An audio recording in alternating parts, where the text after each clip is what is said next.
చాలా టేస్టీగా ఉండ్రాళ్ళ పాయసంని చేసేద్దాం. స్టవ్ మీద ప్యాన్ పెట్టి వాటర్ వేసుకొని చిటికెడు సాల్ట్, కొంచెం బెల్లం వేసి బియ్యపిండి ఒక 2 కప్స్ వరకు వేసుకొని మొత్తాన్ని కలిపి మూతను పెట్టి పిండి మొత్తం చల్లారిన తర్వాత చిన్న చిన్న రౌండ్ బాల్స్లా చేసి పక్కన పెట్టుకోవాలి.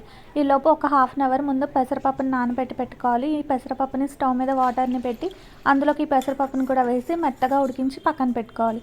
ఇప్పుడు ఉండ్రాళ్ళ పాయసం కోసం స్టవ్ మీద ప్యాన్ పెట్టి అందులోకి వాటర్ని వేసుకొని మనం చేసి పెట్టుకున్న ఉండ్రాళ్ళని అందులోకి వేసుకొని రోలింగ్ బాయిల్ వచ్చే వరకు మరిగించుకున్న తర్వాత ఇందులోకి 1 కప్పు వరకు బెల్లం వేసుకొని ఈ బెల్లం మొత్తం ఆ ఉండ్రాళ్ళకు పట్టే వరకు మరిగించుకోవాలి. ఇందులోకే మనం పెట్టుకున్న పెసరపప్పును కూడా వేసుకొని ఇదంతా బాగా దగ్గర పడి చిక్కపడే వరకు ఉడికించుకున్న తర్వాత ఇందులోకి స్టవ్ ఆఫ్ చేసుకొని ఒక గ్లాసుడు వరకు పాలను వేసుకొని వేయించి పెట్టుకున్న జీడిపప్పు, కిస్మిస్ని కూడా వేసుకొని మొత్తాన్ని కలిపి దేవుడికి నైవేద్యంలో పెట్టుకుంటే ఎంతో టేస్టీగా ఉండే ఉండ్రాళ్ళ పాయసం అనేది రెడీ అయిపోతుంది.